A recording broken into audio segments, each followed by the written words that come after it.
Good afternoon, and welcome to Christie's annual Saturday Film and Conversation at FOG.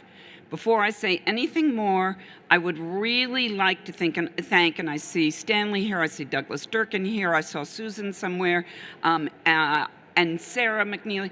I want to thank everyone who has worked so hard to make this fair happen. We, just 2 weeks ago, were having conversations that went like, do you think it's going to happen? Oh, yes, it's going to happen, said Susan. I don't know, said others. So here we are. I think we're in a very safe environment. So thank you so much to the FOG committee. Big hand. Okay.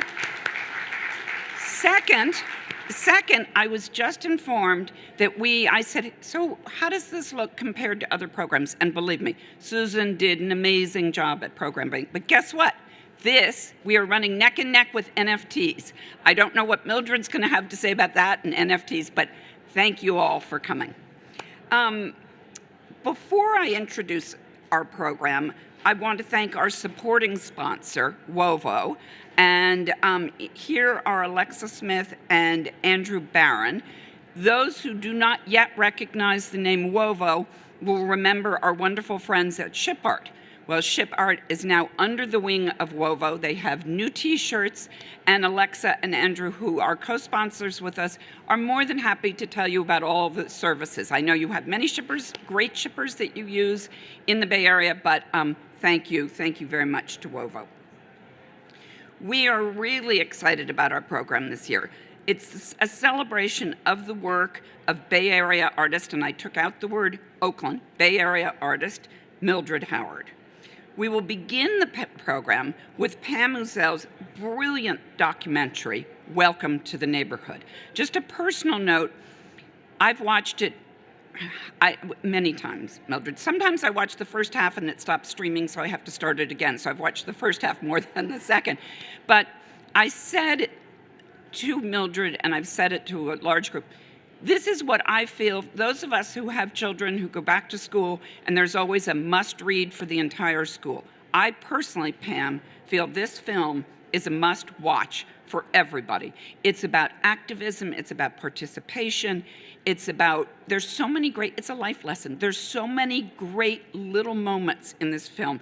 So I hope that you sit back and really savor it, think about it.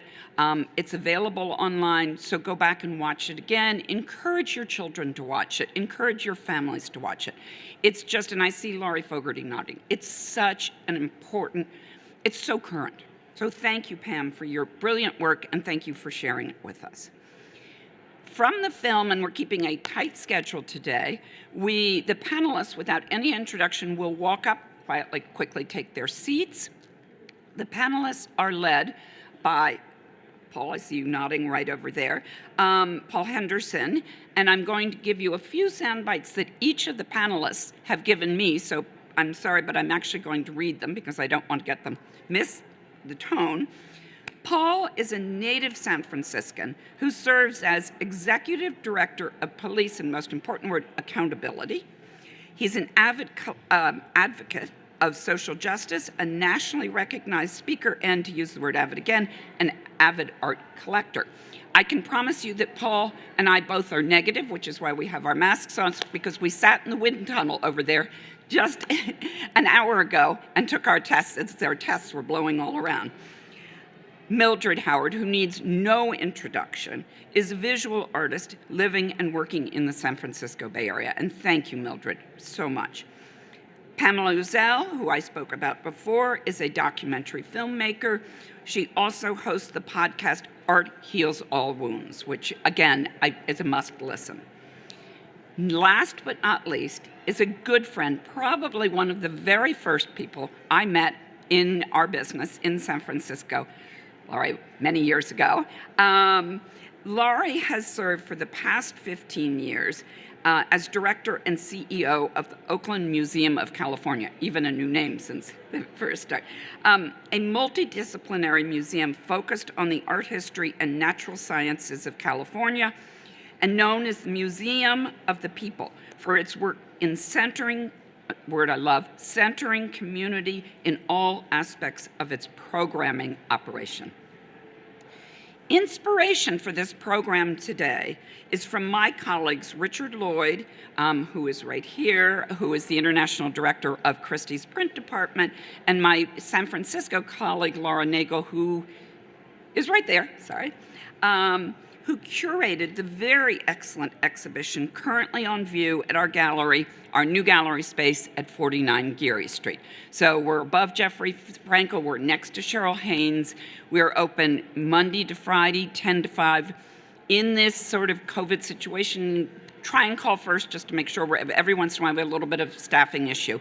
But the exhibition, which is our works from the collection of Jordan Schnitzer and the Schnitzer family collection, and yes, Jordan, I know it's Jordan D. Schnitzer, will be on view from now and through March. We have a lot of really excellent programming that we have put together. One of the things we're looking to do that Laura and I have been trying to do is to bring in school children. It's kind of the last piece to our puzzle, but it's an exhibition that I hope you enjoy as much as we do. Okay, welcome, folks. Thank you for being here. We all have taken our masks off. It feels like such an act of rebellion, like we're burning bras up here. Just to be clear, though, we're not all anti-vaxxers. We've all just been tested before we came in and have negative tests, so that's why we have our masks here. We're being responsible. When my mother sees this, remember that I gave the disclaimer and told you all that we're all just tested negative moments ago. So I want to thank all of you, first of all, before we even begin, for being here. Everyone is busy these days. We're in the middle of a pandemic. But the fact that all of you have come out to celebrate this work, to talk about art in the middle of fog, design, and art, to be here today is a big deal. So thank you, first of all, just for being in this space and sharing your presence with us. That's a big deal. Let's give yourselves a round of applause for coming out. Thank you. I also just want to make sure that I thank the folks that had the vision to put this together. I don't want to forget the intentionality that went into having a presentation like this of so much art and so much beauty and so much knowledge here on this stage that we're about to talk about. So thank you all, my panel, for being here and taking time out of your day for being here, Lori, Mildred, Pam, and the sponsors that put this all together, and Christie's. I really value and appreciate that you had the vision to make this happen today. For me, you've already heard our introductions, but I feel like as a fourth generation San Franciscan native, I've overeducated and underexposed to art and the significance of it as it relates to me personally and my community. And having a conversation like this and a presentation like this is groundbreaking for me. It feels like, and I'm inspired by so many folks that have come out today to have this conversation and hear some of these words. And so, enough about me. I want to jump in right away. I've seen this film at least 3 or 4 times, and even today I took new notes. I see something different every time I watch it, every time I see it.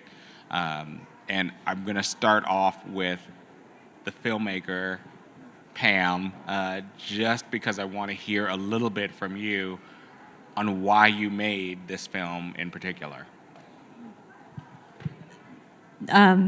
First, I want to thank everyone for coming out as well. It's not easy to get out these days, and I want to thank Christie's for having Mildred's work shown. And I do want to acknowledge a couple of people who are no longer with us. Former Congressman Ron Dellums. I saw that, yeah. Passed away. Margie Wilkinson, who was one of the founders of Friends of Adeline, has also passed away since the finishing of this film. And the final person that I want to really deeply thank and acknowledge is Mildred. It's really not easy to have someone filming you during a lot of these things, and her generosity was pretty overwhelming. She's such an incredible artist. Never did she stand over my shoulder wanting to know what I was doing, and I really don't take that trust for granted. So thank you, Mildred. Thank you. Why tell one story over another? I've thought about this a lot. I think when you are a storyteller that you get, a story finds you and it gets its hooks into you, and you are compelled to tell that story. It's as if you can't not tell that story. And you tell that story because it resonates with something that's happened to you or that you've experienced. And so telling the story is really a restorative process. And that's how I felt about this story with this neighborhood, with Mildred, with her mother. It's such an incredible, I don't live there anymore, just as a full disclosure. It was such an incredible place to be. And you could feel how the culture had been shaped and created by a very, very specific community, which were Black people from the South.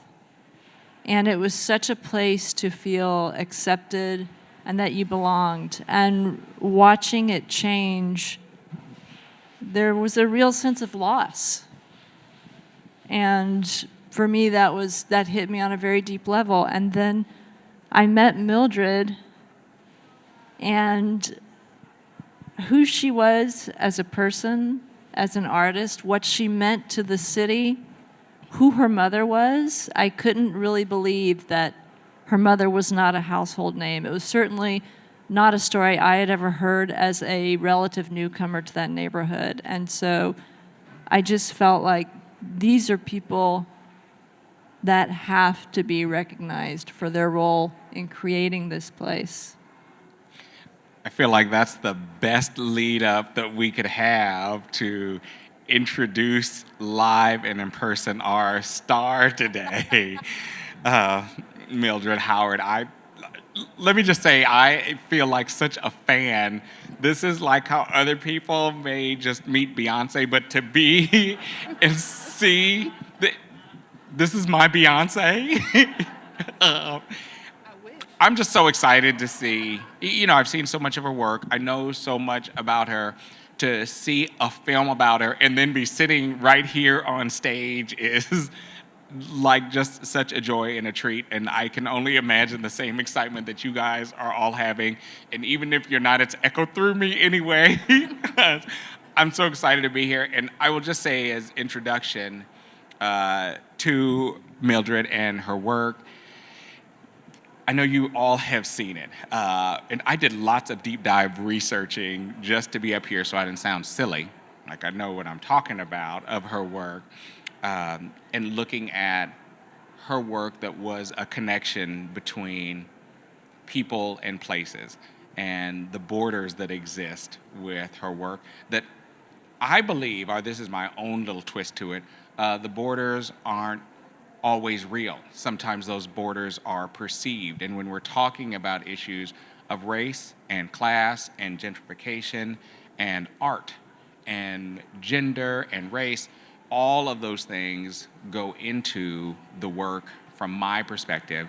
And rather than a border to be defined, I see a bridge that is defined by the presence of your work. And seeing you and meeting you and talking to you only clarifies the lens that I have about you and your work. But enough about me talking about you and your work. I'd love to hear how you feel your work and the art that you do is reflected in the film that you made and participated in.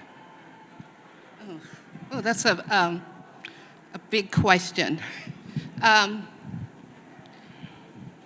it relates to the film?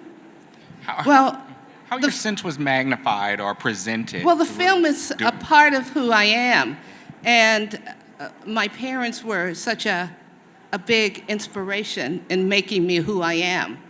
But I've said many times in my history, in my talks, that artists are chronicles of history. And we hold the privilege of really exercising freedom of speech. which is something that we need to hold on to because it's quickly disappearing. My family were storytellers, and we always had materials around that I could use in making my art, whether it was from my parents' antique business or the shavings from my father carving parts of furniture. It was always available. And in fact, in the film, there was a section, a group of South Berkeley people who were at a meeting, and that's where I took my first arts and craft classes. And as a child, I thought it was a huge space, but then when I looked at it just recently, it was not that big. So I took arts and crafts classes there before I started school, and I thought everyone was like that. And in fact, it wasn't until I went to junior high to realize that that church was exceptional because it was an integrated church. We had three superintendents of Berkeley Public Schools who were pastors there. It was a leftist congregational church. And at that church later on, that's the same place where I heard the Tuskegee Institute Choir and Duke Ellington and the Ateen Price perform. So those kinds of things were a part of my growing up, aside from seeing at the Golden Gate Theater, in San Francisco, seeing Josephine Baker. So art and culture was always a part of my life. So that's what you see is just an extension of that. And one has to be curious of the world. And I guess I've been elected to speak to those who are overlooked and to make the invisible visible, because I'm a part of that. Yeah, I love that. And what I also love is that we're able to see so much of your work, but rarely do we get to see so much of the actual artist. Rarely do we get to chronicle and record the words, your studio, your actual life, your actual family being presented in such a way that in some ways interprets the work for us, that gives us an expanded lens about what we see from what you produce. And so I just didn't want to miss that this is your real life. This is your real work that we all see and have known, but it's given new context. If I didn't mention it before, what we're seeing in the background is more of Mildred's work. I mean, obviously that's obvious, but I just wanted to give it context in case I hadn't articulated it or it wasn't clear. Lori, if I could switch to you for just a brief moment to talk about, we talked about the chronicles of history and the relevance of art in a community and from a community, and your role in the Bay Area is obviously very significant. What does that mean to you about chronicling or showing history to a community? Yeah, I mean, I think about the thread that carries through what we've been talking about, which is storytelling. And that's what you said at the beginning of the film. Your work is about telling stories, and you talked about how stories resonate with you and how you choose stories. And I think that's what we try to do at the museum, is to tell stories. And we have, I think, a distinctive role because we are an art and history and science museum and how those all interconnect. And we're all about California, and we're in Oakland. And I think particularly at this time, this film talking about the changing landscape in Berkeley and in Oakland, we feel a particular responsibility, I think, to lift up the stories of the people who have made their history in Oakland and who made Oakland and the Bay Area what it is. And also, there are a lot of new people coming into Oakland who don't know that history. And so we feel that responsibility. We have an exhibition up right now called Mothership Voyage into Afrofuturism that explicitly makes the connection between the history of Oakland. We showcase the Pullman Porters and the history of Black middle-class Oakland as a way, and then have a major piece that says there are Black people in the future. and making an explicit statement that there is this history and there needs to be this history moving forward. And I will just say the other best part of our work is being able to show work by artists like Mildred Howard. We have a great piece in our collection called Tap, which I think is one of my favorite pieces of art I've ever experienced. And it embodies so much of what makes your work so incredible. The history, the sense of place that's in that piece, your personal history, the sense of memory, and then it's just drop dead beautiful because of the objects and the transforming of objects into incredible art. That's what Mildred does. I love that you brought that up and talked about or said the word history, because that's the next thing that I wanted to talk about was history. And I want your interpretation of history in the context of art, both from the film, from your work, and from the museum.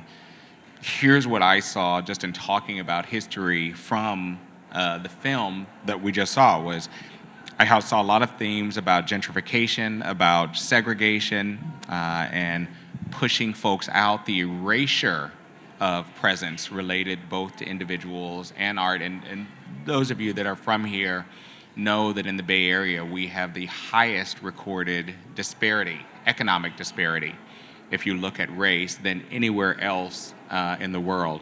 And those were some of the themes that I saw raised throughout the movie, which is why I thought that the movie itself is going to mean so much beyond just the themes that were presented, because it echoes so much about what's going on, documents so much of what is going on currently, with a look back that gets recorded of what has happened in the past, of images in the past. I love that there were images there of folks from the past, of rallies in the past, and individuals taking advocacy in the past related to both art and social justice. And so I want to start with you, Mildred, to talk about what do you think the significance is of our history in the film that we saw, that history to the work that you do. And then I'll ask you each to interpret history as well from the work that you're doing now.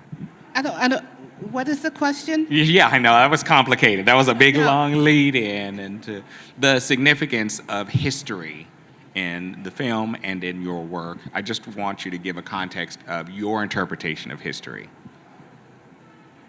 Well, I'm no different than any other person. I make art Yeah. as a way of expressing what I see and how I feel. I'm no different than the homeless person. I just got noticed, and I'm fortunate enough to be inside and not on the street. And once again, when I've always been curious about the world and more about the commonality of man.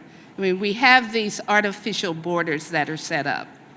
But really, when you look at the world from space, you see bodies of land separated by water. So in many ways, I see myself more as a citizen of the world. But with that said, I still am a Black woman in America. And with that comes a lot of luggage, and luggage that I don't always want to be carrying around. But I can't avoid it, because if I avoid it, that's accepting what's not there. And so when I look at young people today, I think that was a series of work that Island People on Blue Mountain, or no, this is my millennial series in XYZ. When I was about 40 years ago, my mother gave me a stack, and this is Sharks Ink where I work sometimes, on Black newspapers. And it took 40 years before I decided to do something with those images. And with my grandkids, my students, I decided to juxtapose those images on top of these old newspapers. And they were original because at one time, that was the only way African Americans got their news was in these newspapers and on the radio. And there were only so many radios that talked about people of color. And so I put that on there to let them know that they come from a rich history. And it's not just about black people. It's about, there's one race, there's a human race. But also, if you don't see color, you don't see me. So it's complicated, but it's straightforward.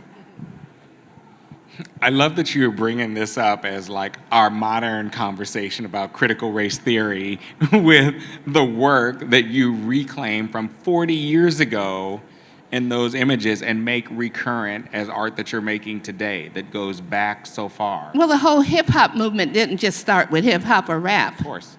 We had King Pleasure. Yeah. We had, people like Ella Fitzgerald. Ella Fitzgerald, Joe Williams. I can go on and on about people who do scatting and as a way of talking. And then there was, Pig Latin and Tut that black folks spoke to one another, along with all the vernaculars, which is now becoming mainstream. All different forms of communication, which I would liken to the art itself, which is another form of communication. And it's also peeling back, when I'm working, I'm not thinking, oh, I'm going to be a political artist. Oh, no, I'm going to be this black artist doing this black thing. I'm making art. And I'm making art so that I hope everyone can peer into and begin to understand and question how we see the world. I would actually push back on that and say that what you create, like it or not, intentional or not, exists as a creation from a black woman. That's who created it. That's who you are. Your history goes into your art, and how you perceive it is how the audience or an individual may perceive it.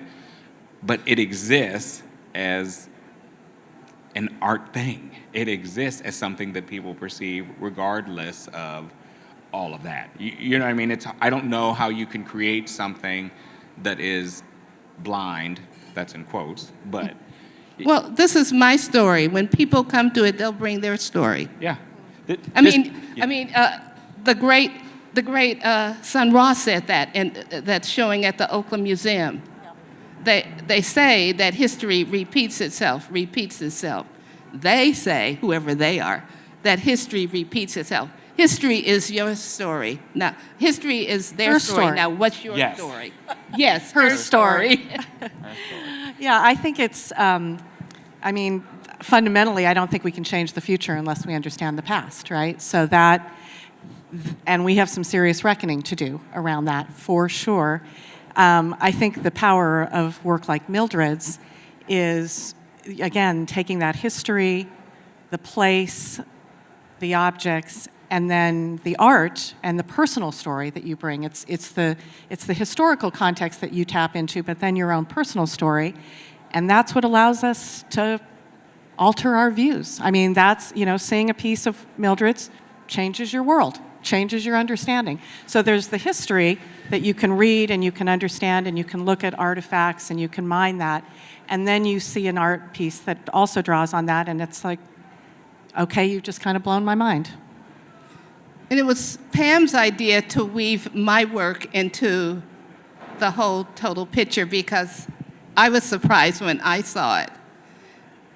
I had no idea that, because I was more thinking about my mom and her contributions to the Bay Area. Because it's not just about Berkeley, it's about almost every major city in this country. But don't you see that, or do you see that your mother's work and her advocacy colored, pun intended, your work? Oh, of course. Of course. She took me to the Oakland Museum when I was a child. Yeah. Oakland Museum and the DeYoung were the two museums that I visited as a child. And the Oakland Museum wasn't in the current place it was in the house across the street. and the De Young was a lot smaller. We would go to the De Young, and then we would go have tea in the Japanese tea garden. Gardens. Pam, I don't want to leave you out here while we're talking about this history that you in part created. Can you talk to us a little bit about your interpretation for history? Yeah, and I'm going to get really specific and speak as a Please. white person.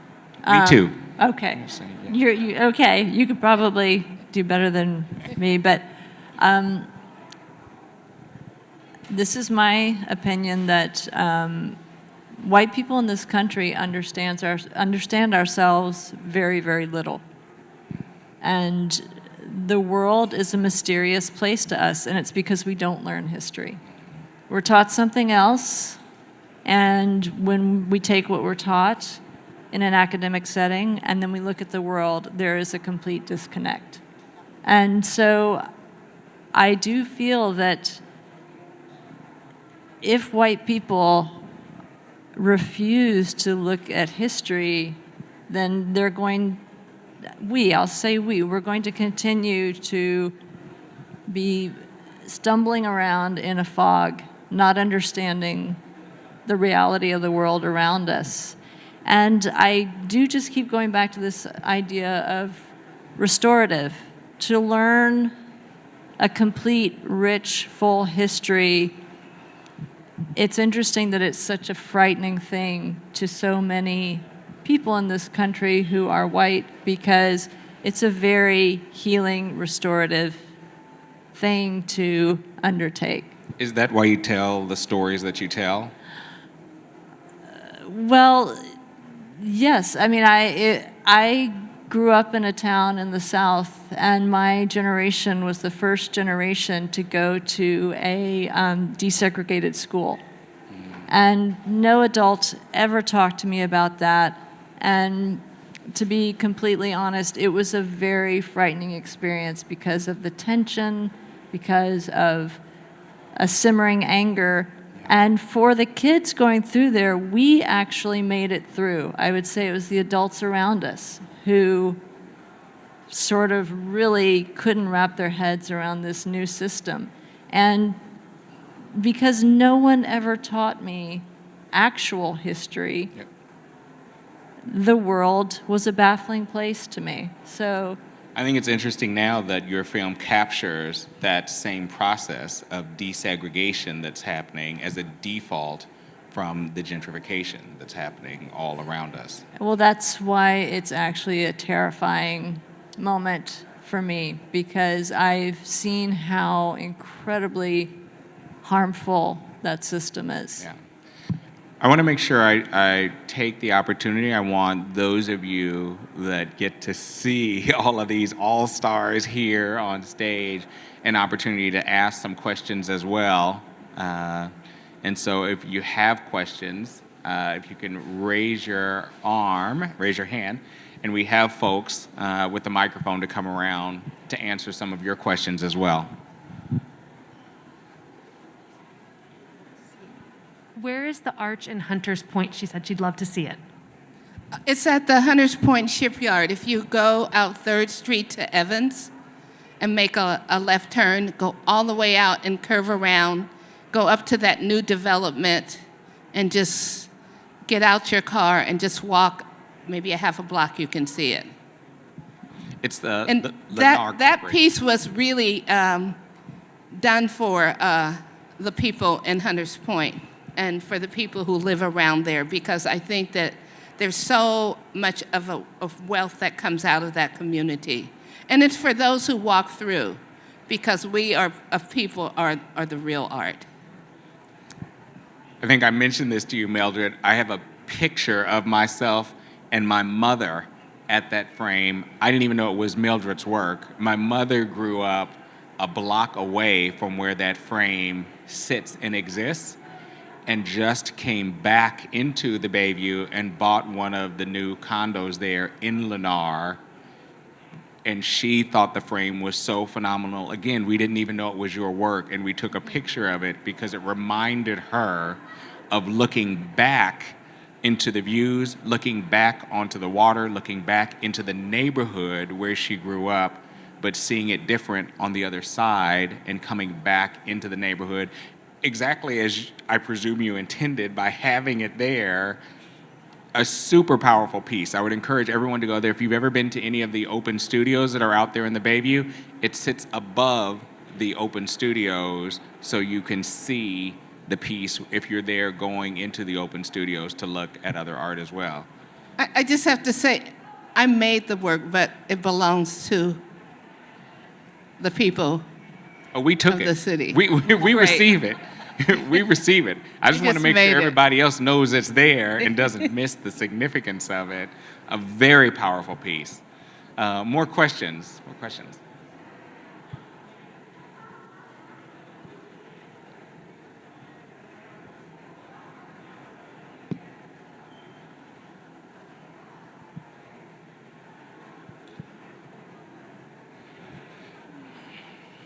I just want to say, one of, when you were talking about the stories that weren't told and the stories that have been erased, and then to hear in the film from the attorney who worked on that case that they wouldn't put a plaque at the station in honor of your mother. I mean, it just was one of those moments like, yep, there it is. There it is, a deliberate, intentional erasure. So And that's it was, right now. That's still happening right now that they wouldn't Still name the happening. station. They still won't put up a plaque. All right, who's going to sign a letter to Bart with us, right? Yeah. Let's get a letter going. Really, seriously.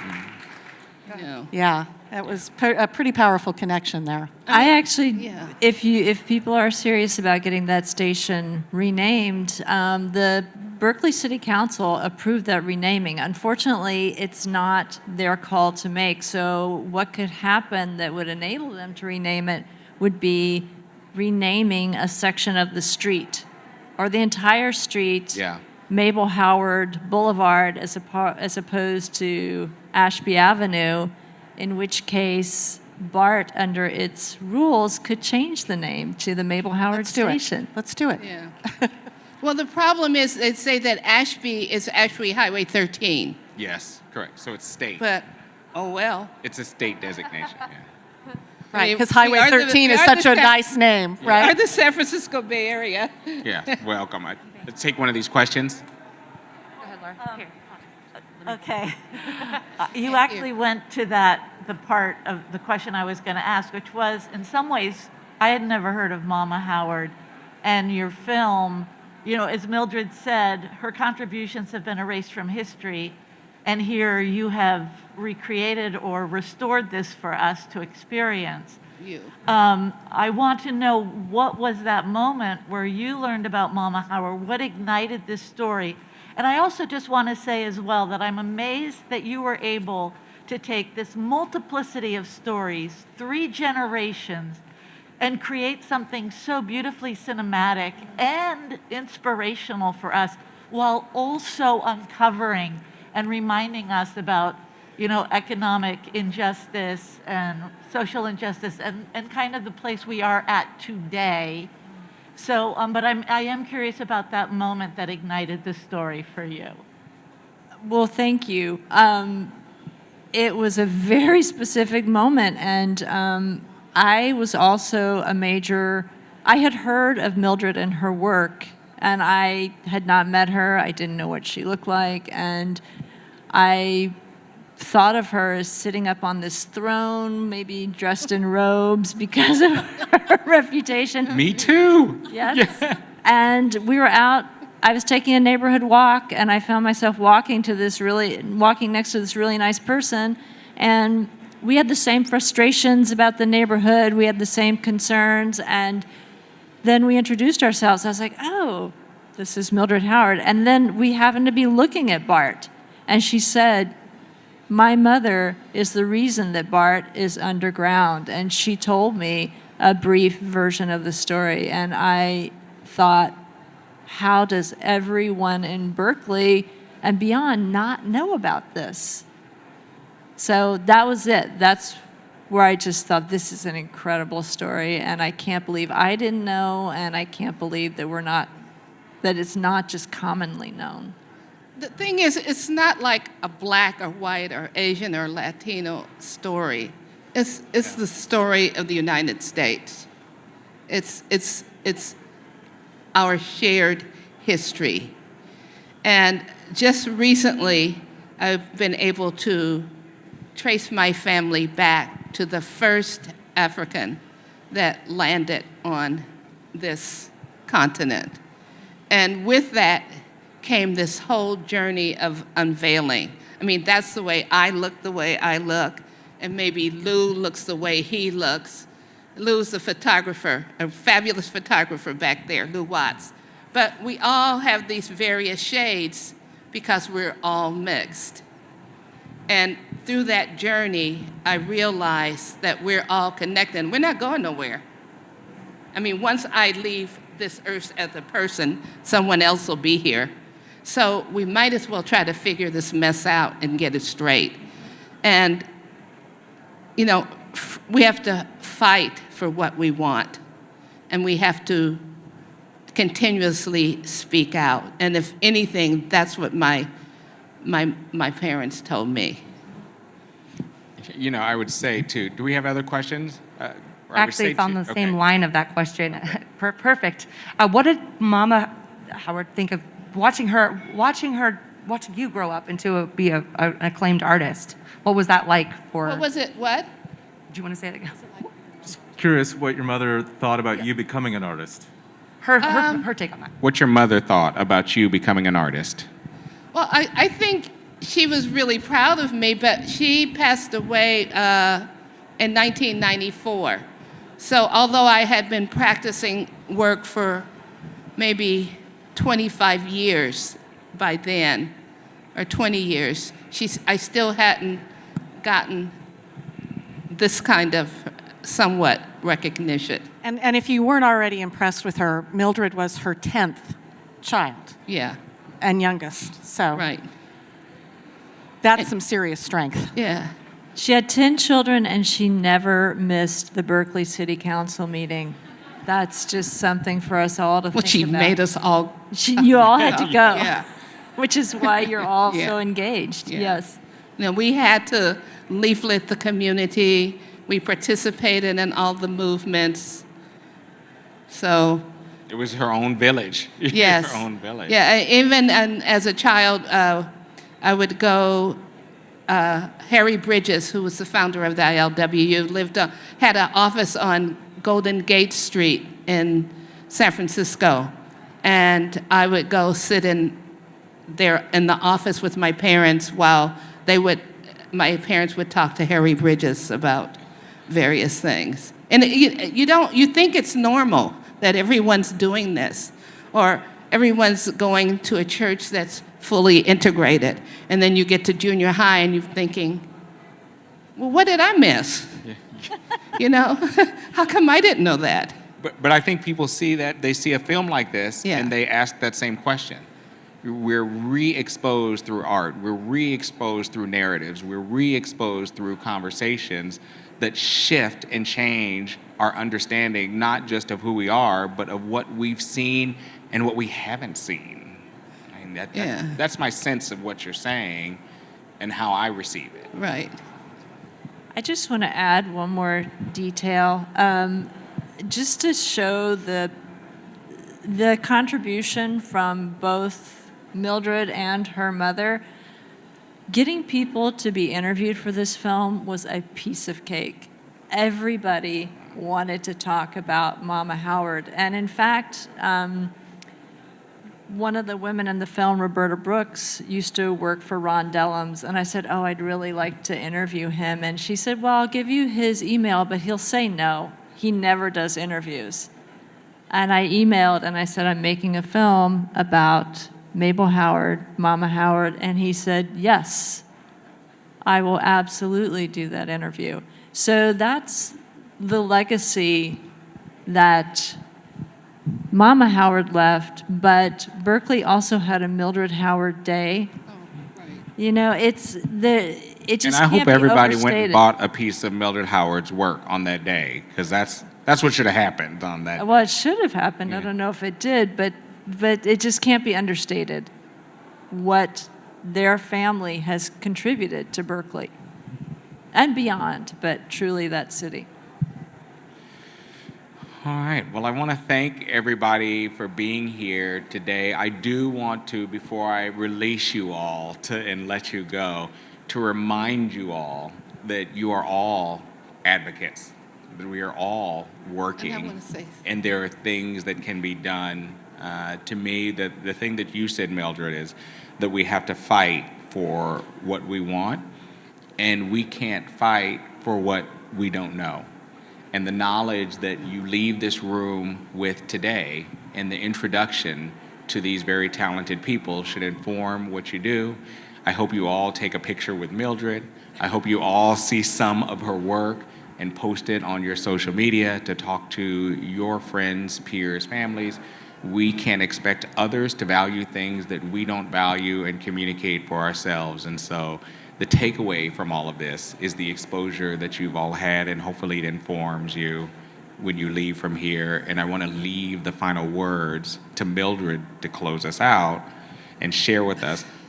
I just want to say, if you want to see some of my work, I have, currently I have work up at 49 Gary Street at Christie's. So you can see some work there. I'm represented by 3 different galleries, Anglem, Trimble, San Francisco, Franklin Parish, New York, and Parish Hainan in Los Angeles. I like Thank that. you all for Yeah, supporting yeah, the work. Yeah, thank you.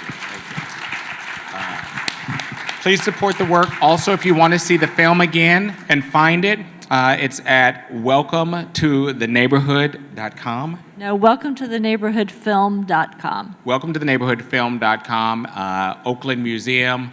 Support the work, support the artists. Thank you all for your time. Come on back in. Thank you, Paul. Thank you very much to our panelists. One other person in the room, and I'm hoping he's still here, that I want to thank is Jordan Schnitzer. Jordan's very kind, his generosity has allowed us to include Mildred's works in the exhibition Witness to This Game. As Mildred very kindly said, at Christie's at 49 Geary. We'll be there, the exhibition will be there for 3 months. But Jordan, if you are still here, William is here. Please, a thank you to Jordan for being so very generous and lending his works. And William, thank you for your help. It's a beautiful exhibition. I saw it last night. You don't want to miss it. After you've settled down from the fair, how many weeks will it be up? Until the end of March. Take a trip down there, see the new space. It's beautiful, and the art is beautiful as well. Pay attention to the framing. It stood out to me. It's phenomenal. We'll all be friends on Instagram. And then I'll call tell William you all Morrow about because he it. can help you with the framing. Thank you all so much for your time. Thank you so much. Thank you for having us.